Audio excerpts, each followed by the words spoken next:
Olá, ferrinhos! Estamos de volta e nossa, o episódio ficou tão bom, tão grande, que nós vamos ter que dividir em duas partes. Então, se você ainda não ouviu a primeira parte desse podcast, voltem até o episódio 25, Caso Dreyfus, em que conversamos sobre o contexto histórico francês com a Simone Maiara e o Felipe Pessoa, mas depois podem voltar aqui para aproveitar desse episódio maravilhoso que vocês não podem perder. Até mais!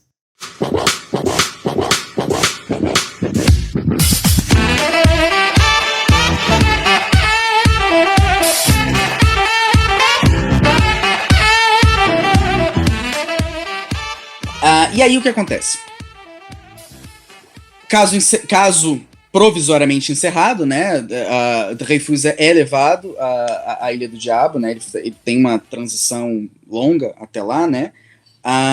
E aí, nesse meio tempo, eu vou fazer até uma pausa, porque eu queria... Porque isso aqui é muito importante, a meu ver, porque são coisas que... É claro que aqui, especificamente, a gente está olhando para um caso muito específico, mas eu tenho uma birra muito grande com as pessoas que acham que o controle do Estado ele vai até o trânsito julgado da sentença condenatória. Direitos humanos, eles não acabam com a sentença. Os direitos humanos, eles continuam na execução da pena. A execução da pena é como se fosse o pagamento de uma obrigação contratual. Para todos os efeitos, o cumprimento de uma pena é a necessidade de cumprimento de uma obrigação. Se a gente quiser aqui equiparar o direito civil. E os seus direitos humanos, eles não são suspensos por conta de uma execução penal. Mas é justamente nesses momentos em que os maiores abusos são cometidos. E é justamente o fato de existir um descuido muito grande, e é conveniente ao Estado que exista um descuido da sociedade em relação a essas pessoas que têm uma pena imposta a elas, que a ideia de você impor uma pena significa que você está dando quase que uma classe diferente de ser humano naquele momento para a pessoa. Isso está no imaginário como um todo, mas tentem tirar isso um pouco do nosso dia a dia e lembrem, por exemplo, em contextos de exceção, em contextos revolucionários, em que, na verdade, a imposição de uma pena é porque você pensa diferente. Entendeu? E aí você pode fazer qualquer coisa com o corpo da pessoa porque ela está presa, porque ela está sob poder do Estado. E aí eu queria ler uma coisinha que a Simone adiantou. Quando ele foi levado para a Ilha do Diabo, que é um treco minúsculo no fim do mundo, para os franceses, né? Ele ficava numa casa mínima, né? Que era uma prisão, era minúscula, praticamente uma casa com uma cela para ele. Você tinha... Ele era supervisionado por se eu não me engano, 1 ou 2 soldados, especificamente para aquele lugar. Eles eram proibidos de falar com ele, como a Simone colocou. E tem um trecho aqui, são alguns trechinhos, mas que valem a pena escutar essas entradas do diário, né? Ele manteve um diário, ele tentou mandar cartas para a família dele, tanto para a esposa, para Lucie, quanto para o irmão dele, o Mathieu Dreyfus, que foi basicamente uma figura incansável na tentativa de reabilitação, de busca da inocência do irmão, né, do irmão condenado. E as cartas dele eram censuradas quando chegavam na esposa, para ele não poder falar sobre aspectos do cumprimento da pena dele, o que estava acontecendo com ele. E por sua vez, as cartas da esposa eram censuradas quando chegavam para ele, para que ele não soubesse quais as movimentações, não só políticas, mas judiciárias e legislativas que estavam acontecendo na França para revisar o caso dele, o que estava acontecendo. Então ele não sabia de quase nada do que estava acontecendo na França, quando chegava alguma coisa para ele, quando chegava. E aqui, eu estava dando uma xeretada aqui nessa edição que a gente tem dos diários do Dreyfus aqui publicados no Brasil, e tem aqui a entrada do dia 7 de setembro de 1896. Ele já está há quase 2 anos na Ilha do Diabo. Segunda-feira, 7 de setembro de 1896, ele escreve o seguinte: fui acorrentado ontem à noite. Por quê? Ignoro. Acorrentado, ou seja, na noite do dia 6, né? Desde que estou aqui, sempre segui estritamente o caminho que me era traçado. Observei integralmente as ordens que me eram dadas. Como foi que não enlouqueci durante esta noite cruel? Que força nos é dada pela consciência, pelo sentimento do dever a cumprir para com os filhos? Inocente, meu dever é ir até o limite de minhas forças, enquanto não me matarem. Cumprirei simplesmente com o meu dever. quanto aos que se constituíram desta forma em meus carrascos, deixo que sua própria consciência o julgue quando se fizer a luz e a verdade foi descoberta. Pois cedo ou tarde tudo se descobre na vida. E aí tem uma entrada no mesmo dia ainda. Tudo que estou sofrendo é horrível, mas já não tenho sequer ódio daqueles que impõem este suplício ao inocente. Apenas uma grande piedade. E aí tem mais um trecho aqui. Terça-feira, dia 8 de setembro de 1896. Estas noites acorrentado. Já nem me refiro ao suplício físico, mas que suplício moral, e sem qualquer explicação. Sem saber por quê, sem saber por que razão.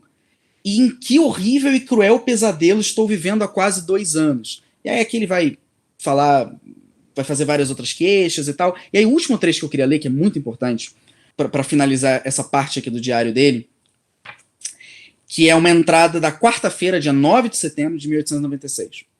O comandante das ilhas veio me visitar ontem à tarde.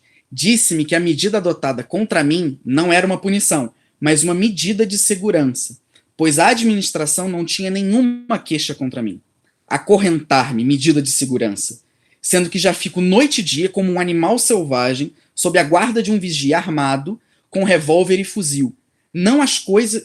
As coisas devem ser chamadas pelo seu nome. Trata-se de uma medida gerada pelo ódio, uma tortura, ordenada de Paris, por aqueles que, não podendo atingir uma família, e aí obviamente ele está falando da família dele, né? Atingem um inocente, porque nem ele e nem sua família querem, nem devem, dobrar-se diante do mais assustador dos erros judiciais jamais cometidos. E aqui ele até desenha, tem um desenho, e é assim que eles conseguem fazer, tem um desenho de como é que era o dispositivo que acorrentava ele na cama. Não era uma corrente, porque uma corrente, né, ele conseguiria mover as pernas, ele conseguiria levantar da cama para urinar. O dispositivo, na verdade, eram 2 barras de metal que mantinham as pernas dele fixas. Ele não conseguia sequer se virar na cama. Então era realmente uma tortura, como ele falou. Eu, particularmente, quando eu durmo, agora falando por mim mesmo, quando eu durmo, eu viro, eu durmo de lado, eu durmo de barriga para baixo, eu não ia conseguir, se fosse comigo, eu não ia conseguir dormir. Eu ia passar noites em claro, sem conseguir dormir, porque eu estava sendo submetido à tortura. Então era isso que ele estava passando por lá. E veja, ele tem clara consciência de que é feito para ele, é completamente fora da lei. Não tem previsão, cara, não, uma medida de segurança. Mas, meu amigo, qual é a base disso? Eu não tive nenhuma infração, eu não tentei fugir, eu cumpro tudo que vocês me falam para cumprir. Eu tô no meio do nada, eu não tenho como fugir. Tipo, eu não posso voltar pro continente a nado, senão eu morro. Então, assim, era especificamente uma tortura. Indiscutivelmente. Eu peço licença aqui até para fazer uma analogia com uma cultura pop burra, mas é para fingir fazer trazer esse lado, assim. Claro. Se a gente parar pra pensar, a gente assiste e coloca os comentários do chat, né, gente? Não um comentário do chat que veio aqui, que pegou no meu ponto. O BBB, as pessoas ficam trancafiadas por 3 meses e a gente olha aquilo como experimento social e fala, meu Deus, esse povo tá ficando louco, porque realmente a pressão que eles sofrem é muito grande. Mesmo assim, eles interagem entre eles, tem 20 pessoas para conversar, para isso, aquilo. Agora imagina você viver sozinho durante 2 anos e ainda aplicando tortura. Então, assim... E com a certeza de que você não devia estar ali, né? Uhum. Eu acho que, inclusive, quando a pessoa falou desses trechos e tal, no filme já é muito forte, mas fica claro para mim a força, assim, de estrutura dele enquanto ser humano, sabe?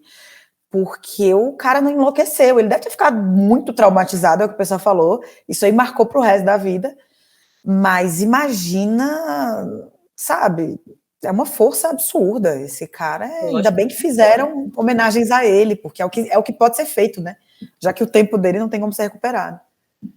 Inclusive, resgatando essa deixa da Dani falando da cultura pop, quando eu ouvi você falando desse relato do Dreyfus, eu ainda não sei como é que se pronuncia, eu lembrei imediatamente do livro do Conde de Monte Cristo, que também é escrito por um francês, Alexandre Dumas. Parece que a arte, a realidade imitou a arte. Eu acho que é também porque o penalista pode me embasar ou não, mas é porque é um período em que a punição e a gente pode falar de liberalismo disso também, porque quer dizer que as instituições não estavam corretamente delineadas. Então, as punições absurdas, esse tipo de coisa, por um período muito grande da nossa história enquanto humanidade, elas foram presentes. A ideia de direitos humanos, a ideia de uma justiça bem definida e com punições claras, ela é recente. Inclusive, a ideia de justiça militar. A justiça militar existe já há muitos anos, mas essa ideia também de que é uma instituição que não pode ficar à margem, né? Isso se reforça quando a gente fala em república ou em democracia, porque aí, tecnicamente, você agora serve ao povo e não mais a um rei. Então, além de tudo, ainda tem que ter a transparência.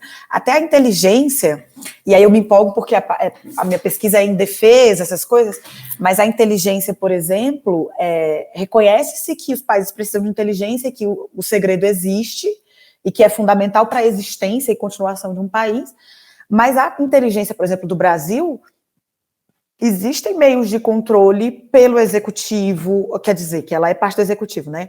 Então, existem meios de controle dentro do executivo, dentro do legislativo. A gente tem uma comissão permanente que chama Comissão de Relações Exteriores e Defesa Nacional, que ela é a responsável por receber o pessoal da inteligência para questionar as coisas.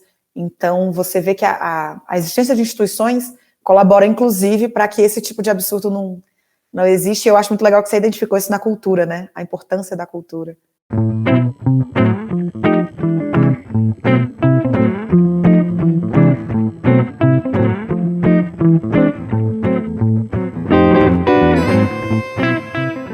Vocês estão nos recados imperdíveis do Damas e venham avisar que se você ainda não está seguindo Damas de Ferro em todas as plataformas, você está perdendo.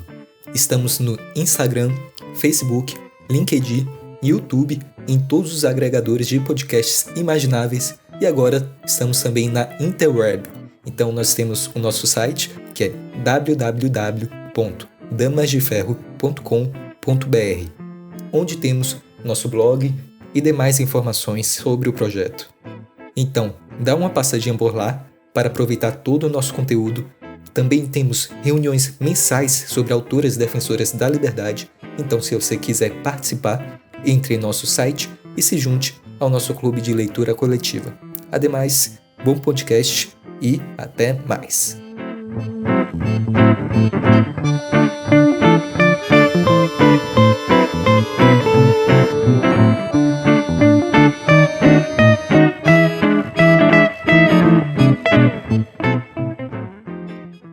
Eu queria, aproveitando esse contexto, especialmente pela provocação que a Dani colocou, não só o confinamento do BBB, eu acho que com a pandemia, entre os vários males que a pandemia trouxe, ela trouxe um grande aprendizado. Ninguém saiu bem da pandemia. Todo mundo tem uma noção agora do que o isolamento afeta. E a gente está aqui conversando, a gente tem contato com os outros, a gente às vezes consegue no comércio local. Agora a gente está falando de uma pessoa degradada, humilhada em público para o país inteiro, jogada no fim do mundo, e as únicas pessoas que estão perto dele não podem falar com ele. Entendeu? Então, assim, imagina. Inclusive, tem uma. Agora eu não me lembro qual foi o autor que eu li que comentou isso. O próprio Dreyfus ele foi perdendo até um pouco da habilidade de fala dele durante o período em que ele estava na ilha. Então, assim, foi um dano psicológico, inclusive, que foi causado. E aqui, antes da gente voltar para a França, tem um detalhe que eu queria trazer, que a gente fala. Porque a grande estrela, digamos assim, do processo de reabilitação do Dreyfus é o Émile Zola. E não é à toa que era o Émile Zola. Émile Zola era o maior escritor em língua francesa vivo na época. Ele já era muito famoso, não só na França, mas em qualquer lugar que se lesse francês, e obviamente as traduções dele. Porque na esteira do que o Balzac tinha feito, o Émile Zola ele veio com aquele intuito da literatura, e aí eu estou falando aqui não mais como jurista, mas como letrista da minha primeira graduação. A obra do Zola, ela vinha também no intuito de tentar explicar essa nova sociedade, esse novo modelo social que veio com a queda do absolutismo, a instauração depois do período imperial, e com a instauração da república, mas também com essas novas relações econômicas que se instauraram depois de uma certa depois da queda da nobreza e a ascensão da burguesia na França, não só na França, mas na Europa como um todo, né? Então, o Zola ele era famoso porque ele tinha o interesse de explicar a sociedade.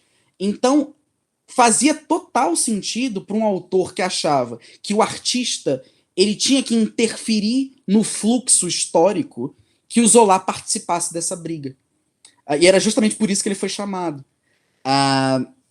Mas antes do Zola, porque o primeiro artigo do Zola, na verdade, ele vai aparecer só em 1897. O primeiro artigo dele é para o vice-presidente do Senado, que é o Scheuer Kestner, que foi em 25 de novembro de 1897. Foi o primeiro artigo que ele publicou. O Jacuzzi, que é o mais famoso de todos, né, que ele acusa nominalmente as pessoas que ele diz que estão envolvidas, só vai aparecer em 13 de janeiro de 1898. Mas tem uma figura muito importante para o nosso liberalismo que se manifestou muito antes, que é o meu querido Rui Barbosa. Rui Barbosa, ele na época, olha só como é a vida. Rui Barbosa, na época, ele estava exilado na Inglaterra. Por quê? Porque uma figura chamada Floriano Peixoto, que foi o nosso segundo presidente, queria dar fim ao Rui Barbosa de qualquer jeito. Porque, de novo, o início da nossa república foi... E aqui, de novo, se a gente for entrar nisso, vai ficar muito tempo falando sobre esses problemas, mas o início da nossa república foi conturbado, para dizer o mínimo. E o início da nossa república foi basicamente de militares na chefia do executivo. Então, assim, Floriano, que foi o segundo, ele tinha uma tendência autoritária muito grande. E o Rui Barbosa, na época, que era na época, como se diziam, né, o liberal com a Constituição na mão, Rui Barbosa foi uma figura capital na produção da Constituição da época. Ele entrava em conflito direto, tanto politicamente, quanto no próprio judiciário, contra algumas decisões do próprio Floriano Peixoto. Inclusive tem no meu Instagram uma foto de um habeas corpus do Rui Barbosa no Supremo Tribunal Federal, que foi uma das razões do autoexílio dele, né? Ele conseguiu um habeas corpus para pessoas que estavam presas ilegalmente a mando do presidente, e assim, e as tensões foram subindo com ele, e ele estava começando a temer pela própria vida dele. Então ele se mudou para a Inglaterra para esperar o tempo passar, e quando ele escreveu o artigo dele, né, que está reunido naquilo que hoje em dia a gente chama de Cartas de Inglaterra, é um artigo de 7 de janeiro de 1895, 2 dias depois da cerimônia de degradação do Dreyfus, 2 dias depois.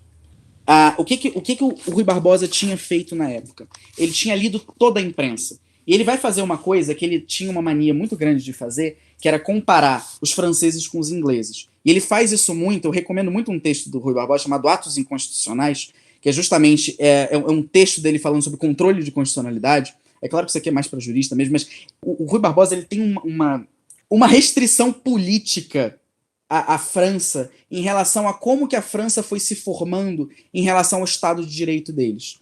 Porque o que ele olha do caso do Dreyfus é a completa, digamos assim, é o completo direcionamento do processo penal em si pela mídia.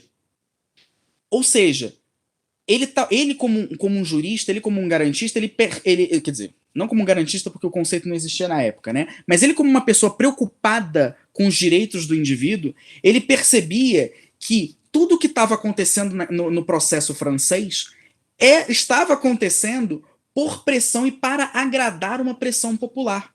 Então você tinha um conflito entre não só as razões de Estado, você não tinha um conflito não só entre o princípio da igualdade, os direitos individuais, mas com os anseios populares, a pressão antissemita, mas também as razões de Estado. Então ele via esse conflito muito grande. E aí ele escreve no artigo dele que ele acreditava que isso não poderia acontecer na Inglaterra, né, que era um povo muito mais maduro.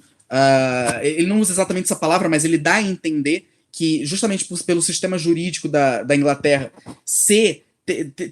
ter passado por menos rebuliços recentes do que o da França, ele acredita que aquilo não aconteceria num contexto inglês. Até porque a imprensa inglesa, na época, era radicalmente suspeita tinha altas suspeitas, melhor dizendo, em relação ao que estava acontecendo no processo na França, né? Então, quando o L'Affaire Dreyfus, né, era reportado na França, ele era reportado sempre como um absurdo. As pessoas o público médio inglês não tinha aquela noção quase que clubista, aqui eu vou dizer clubista, mas o que eu estou querendo falar é nacionalista mesmo, da ânsia de o seguinte, olha, qualquer coisa pela honra da nação, independentemente do que se faça, né? E o Rui Barbosa ele é a primeira pessoa assim, de grande vulto dos nossos intelectuais que de fato nota isso logo no início. A própria imprensa francesa na época, depois da condenação, inclusive a comunidade judaica, tinha medo de se posicionar sobre isso. Por quê? Porque você tinha um caso da condenação, você tinha essa derrota, né, dentro da esfera penal militar, e a briga em cima disso poderia trazer muitas sensibilidades para a comunidade judaica. Eles não queriam acirrar esse antissemitismo que já estava muito alto. E, enfim, Rui Barbosa publicou esse artigo, ele já tinha percebido isso muito tempo antes, mas enquanto Rui Barbosa está publicando isso, você tem toda a intelectualidade europeia da época comentando o caso, porque Alfred Dreyfus ele se tornou praticamente de um ano para o outro na figura mais famosa da Europa inteira, todo mundo falava sobre o caso. E aí, beleza, foi ele pro degredo, e o irmão dele, o Mathieu, ele não descansou. Ele falou assim, olha, eu vou provar a inocência do meu irmão, e até porque logo depois da condenação, e logo depois que o Dreyfus foi para a Ilha do Diabo, o presidente da República, logo depois da condenação, foi eleito presidente da República, era o senhor Félix Faure, que é inclusive o destinatário da carta J'accuse, né? Que quando o Émile Zola escreve, ele escreve para o presidente. E o Félix Faure ele acaba confessando, ele tinha noção do que tinha acontecido dentro do caso, porque ele era o presidente da República, e ele acaba confessando por uma figura, eu não lembro se era um advogado, que conhecia o Mathieu, e ele confessou que é o seguinte, olha, o caso foi decidido em cima daquele dossiê secreto que a defesa não sabia. O Bordereau não tinha lá tanta importância. E aí que o Mathieu entrou na briga, a Lucie, que era a esposa, começou a fazer cartas públicas, tentava provocar autoridades, e aí que acontece uma das primeiras coisas que vai dar a reviravolta do caso. O coronel Jean Sonder era encarregado do serviço secreto, ele cai adoentado de sífilis, não aguenta mais exercer as funções dele e é substituído pelo Picard. Vamos lembrar que o Picard era o informante do ministro da Guerra na época da primeira corte marcial. Substituindo, ele continua o trabalho, e aí vou tentar acelerar. Ele descobre esse outro telegrama, né, que foi pego, né, pela informante, né, nesse lixo do adido alemão, e ele percebe que esse documento ele era endereçado, ele mencionava expressamente o nome de um comandante chamado Esterhazy, que não era judeu, também era um militar, e era um militar que o seguinte, quando eles vão puxar, digamos assim, a ficha do cara, percebem que muitas das condições de fato dessa pessoa poderiam indicar que ele tinha interesses em vender segredos. Ele era uma pessoa que já tinha, inclusive isso quando o ministro da Guerra tentou abafar esse caso, correspondência do próprio Esterhazy foi interceptada, foi publicada na imprensa, em que ele falava mal do exército, então começou um circo. O circo foi armado no momento em que o que aconteceu? Picard ele se convenceu de que, inclusive ele fez uma perícia grafotécnica também em relação ao Esterhazy, e ele percebeu que a letra do Bordereau batia com a letra do Esterhazy. E ele, inclusive, conseguiu que um dos peritos grafotécnicos que tinham confirmado a culpabilidade do Dreyfus no processo confirmasse que era, obviamente não por documento assinado, mas confirmasse que aquela letra era a letra do Esterhazy. Então ele mantém a investigação, e ele se convence cabalmente de que Dreyfus foi injustamente condenado e que o traidor era outro. Ele leva isso ao general Boisdeffre e leva também ao general Gons, que eram todos subchefes do Estado-Maior na época. Eles tinham acompanhado o caso Dreyfus, eles estavam nomeados, enfim, eles estavam a par do caso. Ele leva isso. E qual é a sensibilidade de você levar isso pro... Olha, nós tínhamos provas frágeis, nós condenamos a pessoa errada, e qual é o problema disso? Você traz uma mácula não só para o Estado-Maior, mas para o exército francês como um todo, que é imensa. E vamos lembrar que na época, basicamente a condenação estava combinada porque o ministro da guerra declarou antes do tempo que o cara já era culpado. Então levaram esse dossiê. E aí o seguinte, quando os generais, o Boisdeffre e o Gons falaram, não, chega, esse caso não vai mais para frente, eles tentaram desconvencer o Picard, de jeito nenhum, isso é uma injustiça, isso quando cair na imprensa, isso vai ser muito pior, então é melhor que a gente revise o caso agora. Eles não deixaram. E aí acontece uma coisa que acontece tipicamente, é um caso típico de forças militares, quando perceberam que o cara não ia largar o osso, falaram assim, vem cá, a gente tem uma missão para você. Mandaram o cara para PQP, eles foram para uma missão, primeiro foi uma missão para um lugar próximo, mas terminou que o Picard foi parar na Tunísia. E começaram a mandar ele para missões cada vez mais perigosas. Era basicamente aquele meme do Tropa de Elite. Acho que essa porra aí, cara. Pô, pera aí. Entendeu? Tentaram primeiro conversar bem. Como não conseguiram convencer o cara, botaram ele numa zona de conflito para ver se ele morria, esquecia o negócio e davam fim nas provas. Só que é o seguinte, ele deu um jeito de voltar para a França antes, entrou em contato com um advogado da família, ou, se não me engano, Le Bois, e esse advogado, tendo um trânsito entre a alta sociedade francesa da época, ele conseguiu reunir vice-presidente do Senado, conseguiu reunir o editor do L'Aurore, que foi o principal jornal que publicou os artigos de Émile Zola, e trouxe ninguém menos que Émile Zola para a jogada. E aí, junto com Mathieu e tudo mais. E aí começa uma série de artigos na imprensa, e aí o seguinte, tentando mostrar os absurdos que aconteceram no primeiro processo. Mas o artigo principal, que é o famoso J'accuse, do Émile Zola, ele só vai aparecer depois de uns 4 ou 5 artigos insistentes, mas ele vai aparecer depois de um momento crucial de toda a disputa sobre o caso Dreyfus.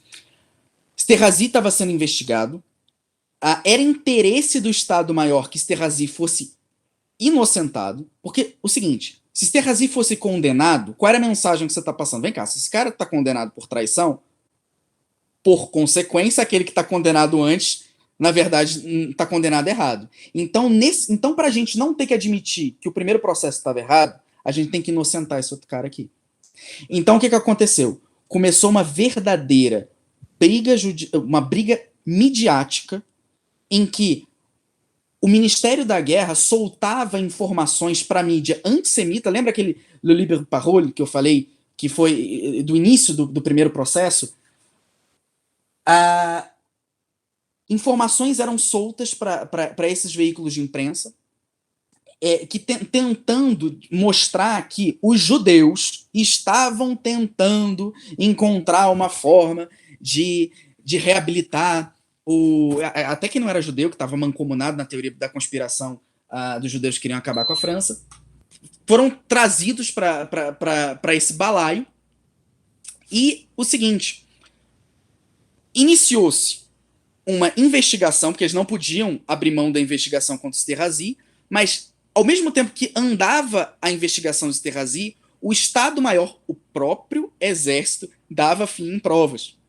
Existiam ordens expressas, não só do ministro da Guerra, mas dos generais subchefes do Estado-Maior, para que eliminassem o dossiê secreto.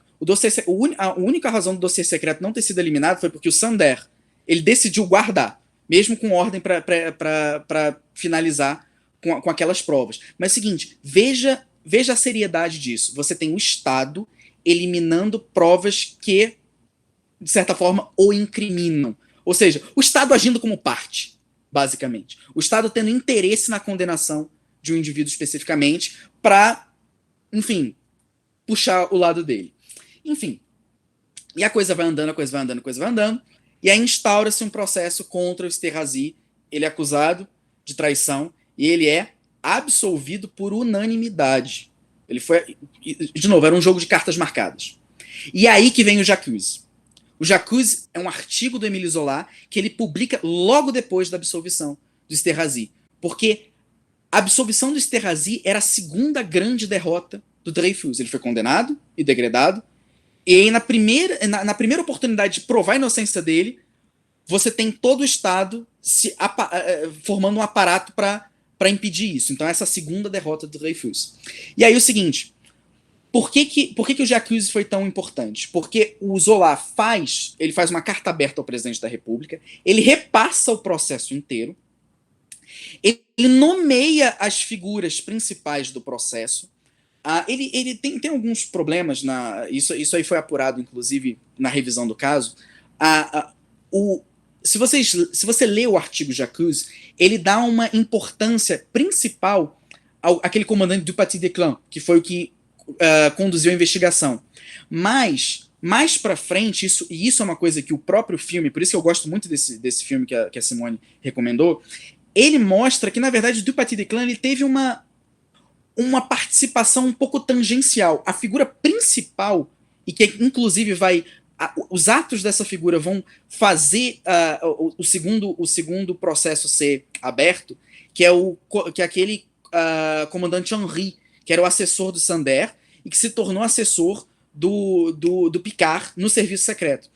Esse Henri, ele começou a falsificar documentos.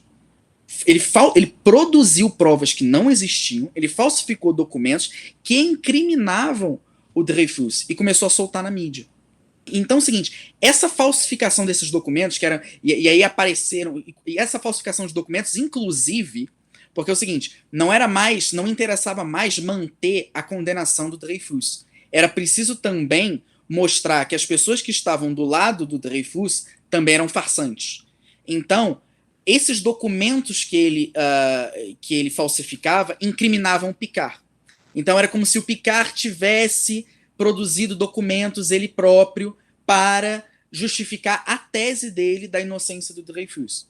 Então, assim, o segundo... A gente não está no segundo processo ainda, a gente está no processo do Esterhazy. Esse processo do Esterhazy ele foi marcado especificamente pela criação de uma realidade... uma narrativa criada pelo Estado e uma criação de provas materiais que tentavam justificar essa narrativa do Estado. Porque existia uma razão de Estado, de segurança nacional, que precisava manter aquele status jurídico que se tinha instaurado. Então, é o seguinte, absolveu-se o Esterhazy, o Émile Zola, ele declara isso no J'accuse, que ele sabe que ele está cometendo crimes de difamação da lei de imprensa da época, e ele foi processado inclusive pelos peritos grafotécnicos, porque ele citava os peritos também. Então ele foi processado, ele foi condenado por difamação. Ele foi, inclusive, no recurso dele, ele também foi condenado de novo. A condenação dele foi reforçada. E essa foi a terceira grande derrota dos Dreyfusards, né? Porque nesse período, a França já estava dividida em dois grandes lados. Você tinha o exército e digamos assim, os nacionalistas, né, a direita nacionalista da época, eles eram os anti-Dreyfusards, né, e os Dreyfusards, que eram basicamente os liberais republicanos e circunstancialmente a própria esquerda, na época, você tinha essa divisão desses dois grandes grupos. E aí o seguinte, a coisa andou, e depois da condenação do Émile Zola, depois da confirmação da condenação do Émile Zola, ele foge da França, vai para a Inglaterra, vai se exilar na Inglaterra, continua a luta, né, midiática por lá, e nesse meio tempo, começa a ter uma troca de ministro da guerra. Nesse meio tempo, o caso continua sob debate e acabam trazendo uma prova relacionada a essas fabricações do Henri, tanto que esses documentos receberam apelidos, né, que era o Faux Henri, que era o falso Henri, né, aqueles documentos produzidos por esse Henri. Esses documentos, descobriu-se que esses documentos eram adulterados, porque eles foram mal adulterados, diga-se de passagem.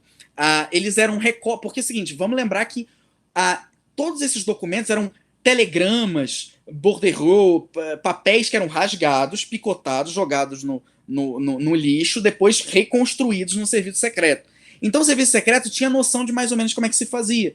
E o Henri, que fazia parte, construiu um documento que incriminava o Dreyfus. Só que ele construiu um documento a partir de papéis distintos. Então, análise de tinta, análise da linha, você percebia que um documento estava colado no outro. Quando pressionaram o cara, ele confessou: eu falsifiquei o documento.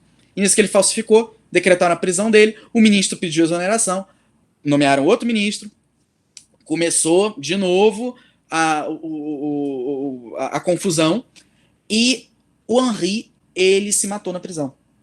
Ele que era uma das principais, depois dele ter confessado, ele que seria uma das principais testemunhas em favor da inocência do Dreyfus, caso ele testemunhasse em relação ao crime dele, ele se matou, ele se degolou dentro do quarto de prisão dele. E aí foi para uma segunda corte marcial, que era a corte marcial de Rennes, e aí que o caso começa a ficar ainda mais bizarro. Porque é o seguinte, você chega nessa corte marcial, e dessa vez a corte não foi feita a portas fechadas, ou a huis clos. Inclusive um detalhe curioso, né? Huis clos, essa expressão, portas fechadas, é o título de uma peça do Sartre. É a peça mais famosa do Sartre, aquela que ele coloca que é o inferno, né? Que ele coloca aquela frase clara, aquela frase clássica dele, l'enfer sont les autres, né? Enfim, não foi a portas fechadas dessa vez, teve uma ampla defesa.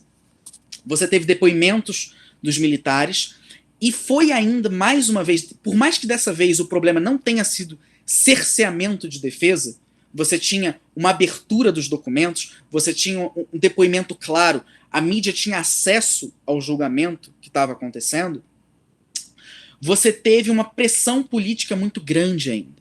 Então os militares, eles basicamente justificavam o que estava sendo feito em relação à segurança nacional. Tanto que o depoimento, e isso é reproduzido no filme, o depoimento do general Boisdeffre, ele fala assim: se a França não confia mais no próprio exército, nas próprias forças de segurança, chame outros. Vocês não vão...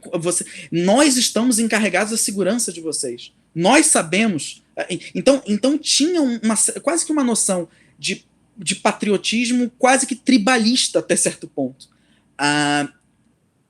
Então, e aí o seguinte, e aí por que esse segundo caso é tão bizarro? Porque por mais que não tenha tido cerceamento de defesa, ele foi condenado por 5-2, eram 7 juízes mais uma vez, ele foi condenado por 5-2 por alta traição, mais uma vez, com circunstâncias atenuantes. Você me explica o que é alta traição com circunstância atenuante? Eu não consigo imaginar que diabo é isso. Ou você comete o maior crime possível no ordenamento jurídico para a justiça militar, ou você comete um crime, ou você consegue atenuar isso. Como é que você atenua o maior crime possível? Então, enfim, ele foi condenado dessa forma, e aí depois disso, teve uma segunda eleição, e aí entrou um presidente chamado Émile Loubet. Émile Loubet, ele ofereceu ao Dreyfus, depois de toda a confusão que teve, ele ofereceu, se eu não me engano, e tudo isso que eu falei aqui agora, a gente já estava em 97, 98, de 96 a 98. Chega em 99, em setembro de 99, logo depois dessa segunda condenação, o presidente ele oferece perdão presidencial para que o Dreyfus não cumpra pena, né? Ele aceita esse indulto, mas ele continua buscando a inocência dele. E aí abrem um processo regular de novo, é um processo que vai demorar dessa vez. E aí lá bem mais para frente, finalmente o processo é revisado. O processo lá da corte de Rennes, que foi a segunda condenação dele, que era a confirmação da primeira, diga-se de passagem, ele foi anulado. Nisso, ele sendo anulado, ele é declarado inocente. Mais pra frente, ele é reinstituído, reintegrado ao exército com a patente de capitão. O Picard também, que passou esse tempo perseguido, também recebe... Tem um detalhe aí também. O problema judicial e político do caso Dreyfus foi tamanho, que chegou num momento que o Poder Executivo já estava assim, eu não sei mais como é que eu resolvo esse problema. E aí entrou no parlamento a votação de uma lei de anistia, que anistiava todo mundo menos o Dreyfus, para que ele não sendo anistiado, por mais que ele já tivesse recebido o indulto, ele não sendo anistiado, ele ainda poderia ser declarado inocente. Então era por isso que ele não foi anistiado. Mas todo mundo, todos os envolvidos, inclusive as pessoas que cometeram crimes durante o processo, foram anistiados, justamente para, olha, não, a gente não tem como resolver isso aqui, então, ó, vamos pacificar a França agora em relação a esse caso. E a lei de anistia foi aprovada em dezembro de 1900 pelo Senado, e aí logo no ano seguinte, agora não me lembro se foi em 1901, 1902, o Dreyfus é reintegrado, e aí é o seguinte, aí quando o caso finalmente termina, né, o caso vai terminar lá na verdade em 1906, só que nesse meio tempo, Émile Zola também morre, e essa é uma das grandes discussões sobre esse caso, porque Émile Zola morreu junto com a esposa, por intoxicação de monóxido de carbono, porque a chaminé dele estava obstruída. Nunca se apurou, de fato, o que aconteceu. Mas é óbvio que aí existe a narrativa de que ele foi assassinado, porque ele era visto, ao mesmo tempo que ele era visto por metade da França como um herói, ele era visto por outra metade como um traidor. Ele defendeu um traidor até o fim. Então, em tese, logo depois que o Émile Zola volta para a França, se não me engano, em 99, ele já começa a ser hostilizado cada vez mais, até que finalmente ele morre. Essa questão da narrativa de que poderia ter sido assassinado também não ocorreu com o suicídio do Henry?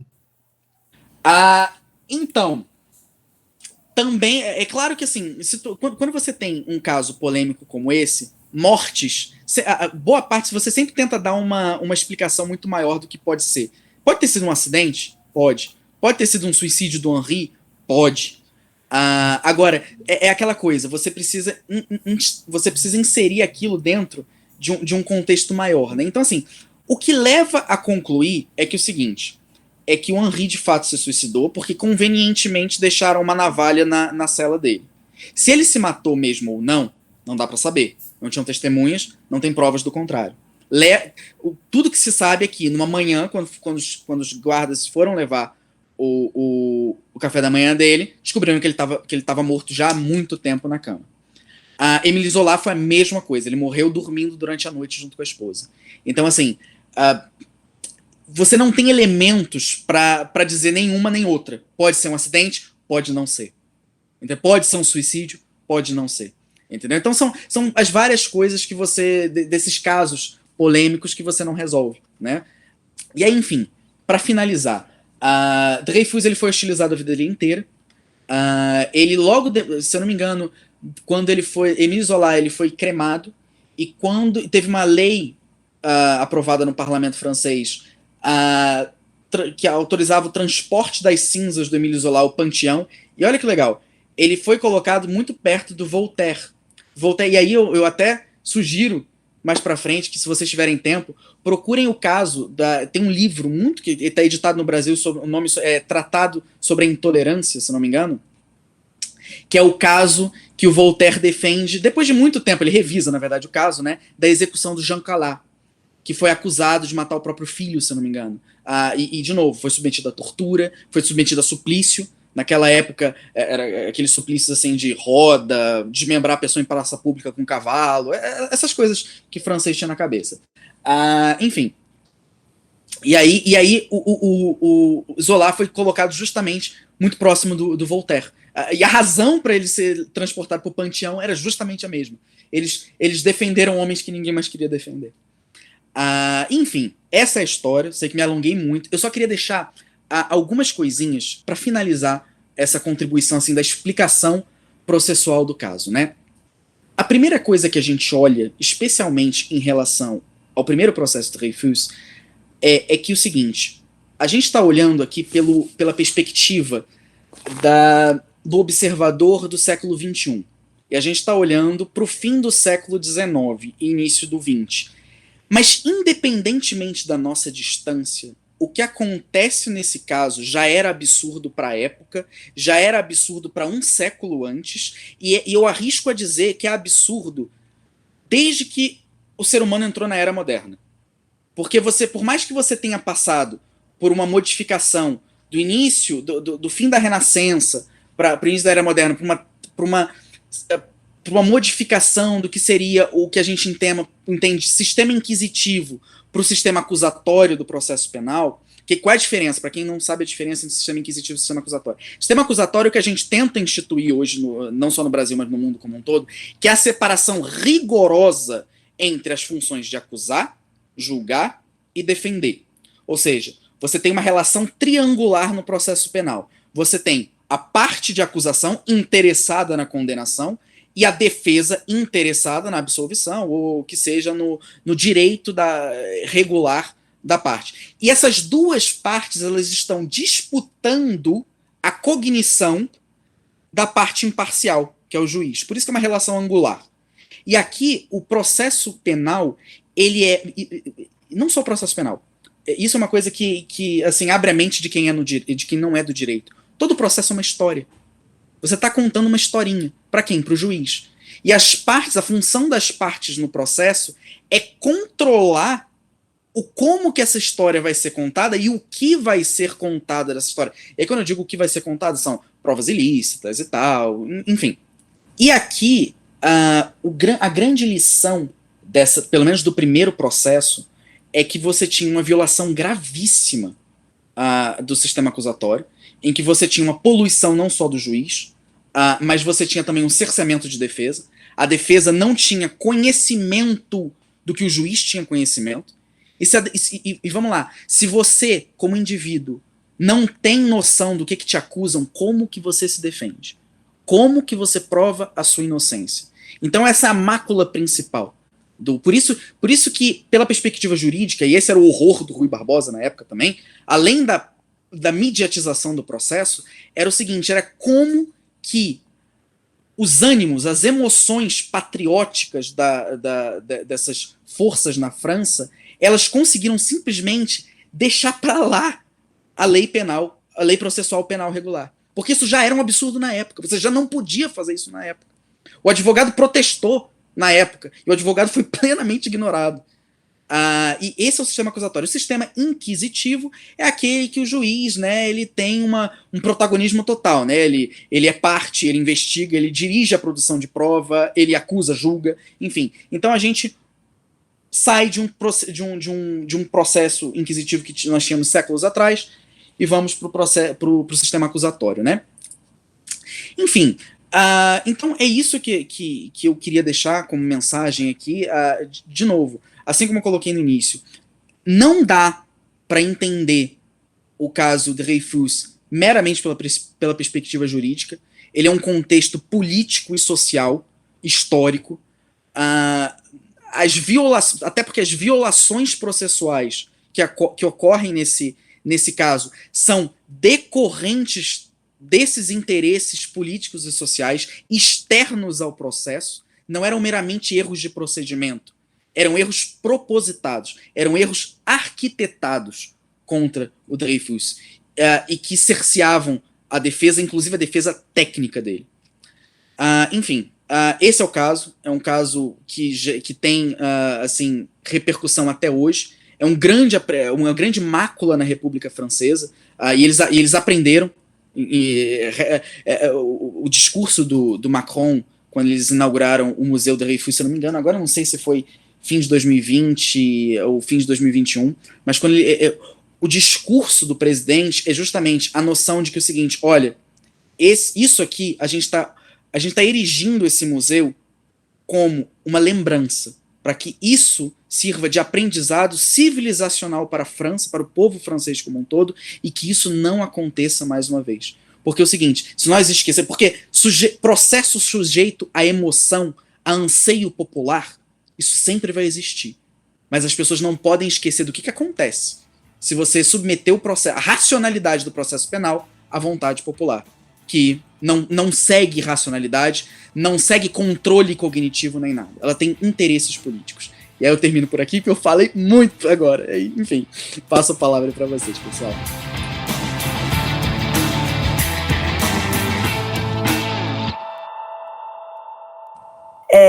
Gente, o Felipe é um grande penalista e isso ficou mais que claro.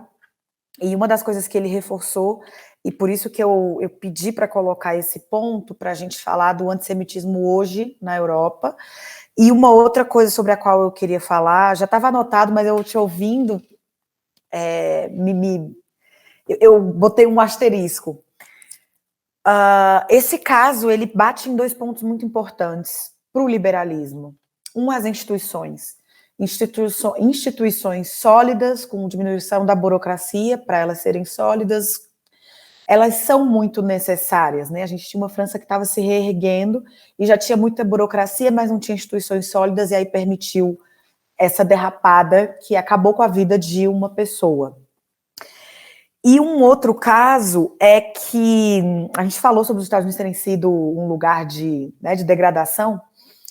Lendo os federalistas, lendo não só o livro, mas quando você estuda a história daquele momento, você sabe que o nascimento dos Estados Unidos e o nascimento da democracia que a gente conhece como hoje, porque a nossa democracia ela é muito apoiada nesse trabalho dos federalistas, né? Tanto o papel da Constituição, quanto a ideia de federação, quanto a nossa democracia.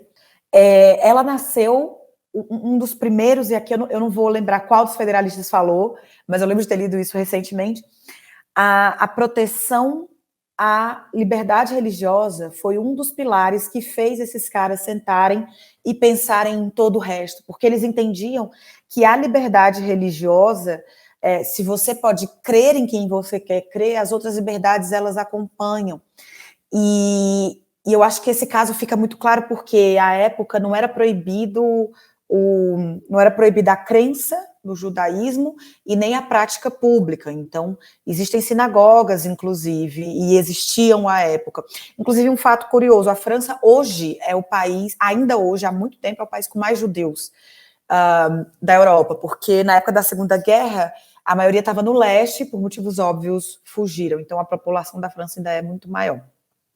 Então, existia a liberdade de crença, de alguma forma, ainda não garantida constitucionalmente, mas na prática, você vê que não era garantida pelas instituições nas suas práticas institucionais, e aqui me repetir. Então, eu vejo 2 pilares do liberalismo e, novamente, excelente a ideia de vocês de trazer esse caso.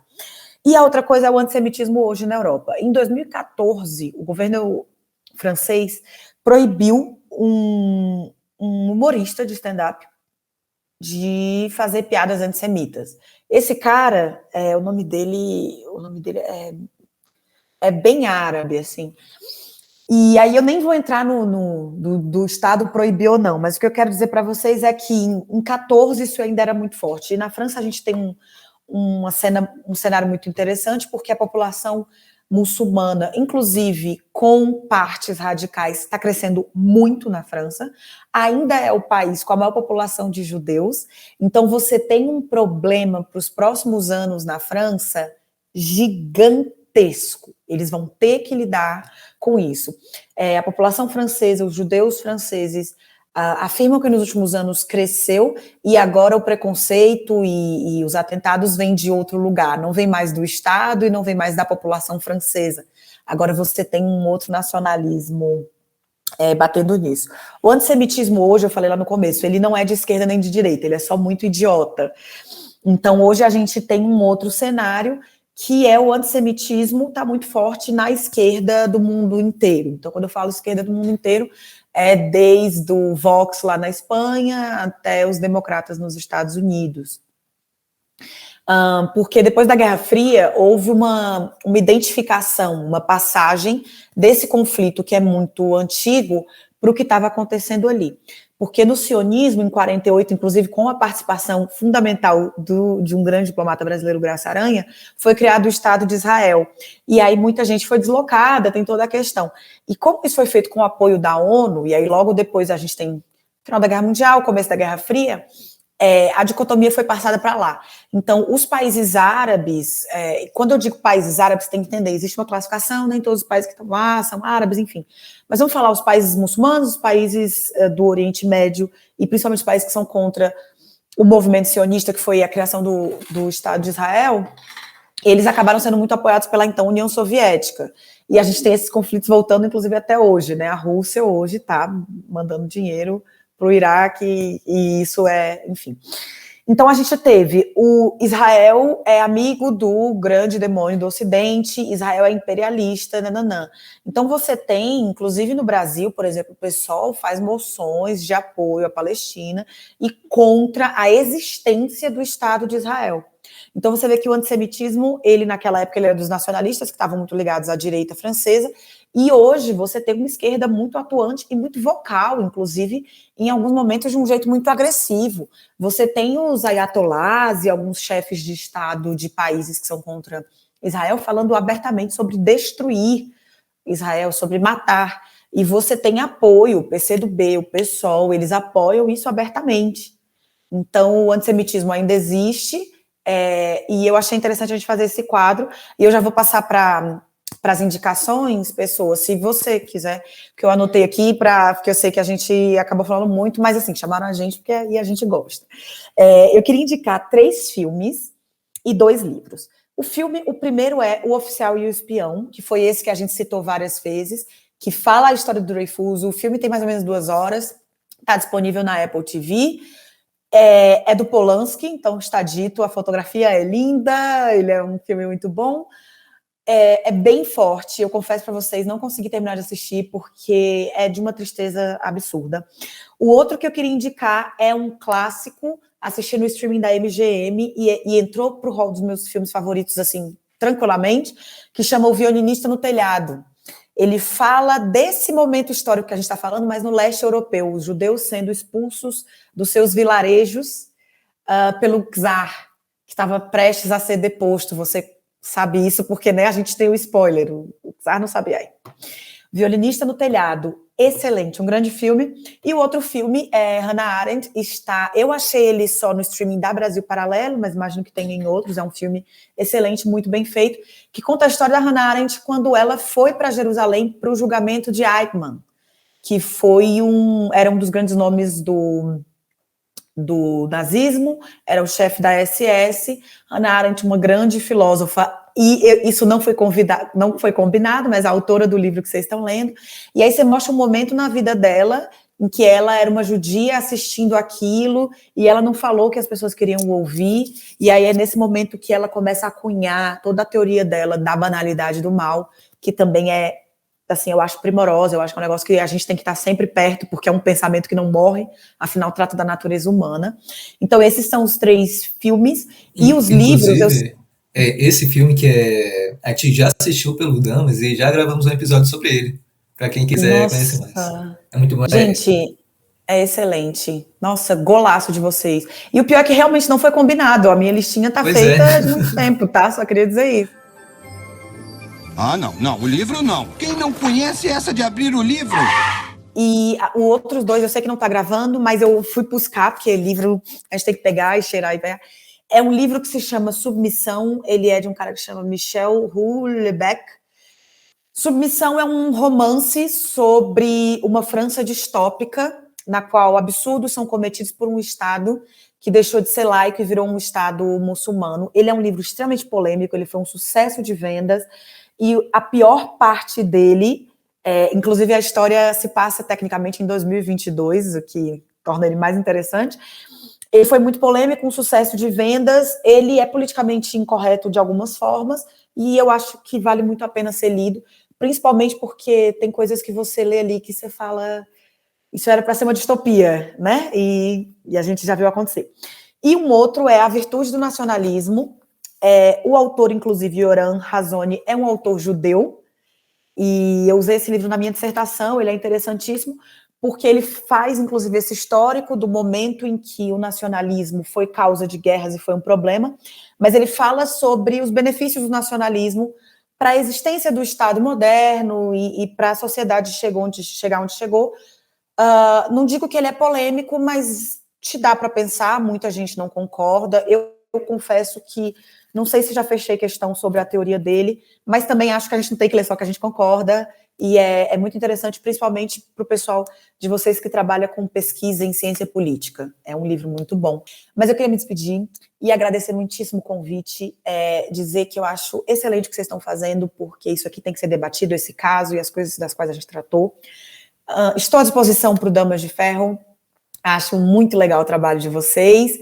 Primeiro porque a primeira postagem de vocês, eu lembro que acompanhei, já era Meg, que é a Dama de Ferro Suprema, que é minha musa de tudo. E muito obrigada por deixar a gente falar, muito obrigada por me fazer aprofundar nesse caso, e estou à disposição para vocês sempre. Nós aqui agradecemos, é sempre bom ter pessoas para que a gente possa aprender mais, conhecer mais, porque o assunto do Dama de Ferro de ser estudar autoras liberais, libertárias, que tenha esse ideal, é algo muito amplo, e é muito conhecimento para a gente absorver, e a gente fica feliz de ter vocês para passar esse conhecimento para a gente. Da minha parte, a Simone, eu queria só recomendar 2 livros, na verdade, e eu queria ler só um trechinho do artigo do Rui Barbosa, para me despedir também, que é o seguinte: o primeiro foi alguns dos trechos que eu li, dos diários do Capitão Dreyfus, né? Ele está publicado com organização e apresentação do Alberto Dines, né? Tá Diários Completos do Capitão Dreyfus, é publicado aqui no Brasil totalmente em português pela editora Imago, vale muito a pena, porque às vezes a gente não tem noção do que é uma prisão, o que é um degredo, o que é esse sofrimento que a pessoa é submetida, e o que de fato a gente pensa do que é o poder punitivo do Estado, né? Porque quando o Estado punitivo não nos atinge, e muitas vezes ele atinge a sociedade de forma assimétrica, isso aí tema para outra discussão, a gente não sabe qual é o efeito disso. E ler o depoimento de uma pessoa dessa é muito interessante, por mais que a gente tenha aí um lapso temporal bastante relevante. Mas é um livro que eu imagino que seja razoavelmente fácil de achar. O outro livro que eu recomendo também é a compilação o Émile Zola, em 1901, ele reuniu todos os artigos dele e resolveu publicar em livro, né? O nome do livro é La Vérité en Marche, né? Que vem de uma expressão do primeiro artigo que ele escreveu, que quando ele começou esse compromisso de denunciar o caso, né? Ele termina o artigo dizendo La vérité est en marche et rien ne l'arrêtera, né? A verdade está em marcha e nada a deterá, né? Ou seja, o compromisso dele de não deixar aquilo passar em branco. Então a gente tem publicado pelo menos os artigos principais do Émile Zola, com uma apresentação interessantíssima do Henri Guillemot aqui pela LPM. E eu queria finalizar com um trecho que eu estava até, enquanto a Simone estava falando, eu estava procurando aqui, que, como eu tinha colocado nos meus comentários sobre o Rui Barbosa, ele olhava com muito espanto o que estava acontecendo na França pela poluição e também pelo autoritarismo que ele via na massa, né? naquela tradição que a gente vê no Alexis de Tocqueville olhando os Estados Unidos, quando ele vai falar de autoritarismo das massas, enfim. E ele coloca o seguinte, eu queria ler só esse trecho. Pela minha parte, Não conheço excessos mais odiosos do que essas orgias públicas da massa irresponsável. Nada seria menos estimável neste mundo que a democracia, se a democracia fosse isso. Esses escândalos representam o pior desserviço à dignidade do povo e constituem o mais especioso argumento contra a sua autoridade. Não é sob tais formas que ele há de se mostrar digno da soberania, cujo cetro as tendências da nossa época lhe reconhecem. Se o número não souber da razão dos seus atos, se as maiorias não se legitimarem pela inteligência e pela justiça, o governo popular não será menos aviltante que o dos autocratas. Nem a invocação da pátria imprime a tais desvios fisionomia menos antipática. Mal honram a pátria as contorções de um patriotismo histérico, que vive a se superexcitar com obsessão de traições, que julga de oitiva, fulmina por palpites e instiga os magistrados a prevaricar, antepondo a popularidade à justiça. E aqui ele está, de fato, ele está opondo Estado de Direito à vontade política. Ou seja, o direito do indivíduo, ele é naturalmente, por essência, contra-majoritário. Não é porque a maioria quer que você perca alguma coisa que o indivíduo deve perder essa coisa. Ele tem uma essência que deve ser preservada independentemente da situação, independente da gravidade da acusação, independentemente do que se coloca. É isso que a gente... E aí depois a gente pode falar sobre o núcleo dos direitos fundamentais, enfim. Mas isso aí fica para uma outra discussão. Era essa mensagem que eu queria passar. De novo, muito obrigado pelo convite. Foi uma honra estar aqui com vocês. Foi uma honra para mim estar ao lado da Simone falando sobre esse caso. Fico aí disponível para uma próxima. Estou totalmente à disposição. Pessoal, parabéns pelo trabalho, de verdade. Gente, queria agradecer novamente, reiterar as palavras do Gustavo, em nome do Damas. O trabalho que vocês fazem pela liberdade é um trabalho assim admirável, e ter um pouquinho de vocês, um pouquinho do conhecimento de vocês dentro assim do Damas de Ferro é espetacular. Foram assim 2 horas que para mim passou voando de conhecimento denso, mas explicado de uma forma simples, porque é complicado você conseguir simplificar coisas que são complexas por si só. Mas eu acho que vocês fizeram esse papel muito bem feito. Quero agradecer, reiterar que o Damas está sempre aberto para vocês, quando vocês quiserem fazer qualquer coisa, a gente está aqui disponível. E pode ter certeza. Inclusive, apareceu um monte de temas aí, de novos episódios que a gente já pode resgatar e mais tarde a gente... Você viu que quando a gente fala, inclusive, dando spoiler do que a gente vai falar mais pra frente. Entendeu? Tem ganchos, a conversa nunca termina. É aquele velho ditado, né? Uma conversa boa nunca termina. Então, fica aí. E é isso, gente. Muito obrigado pela presença de vocês. Muito obrigada a vocês, gente.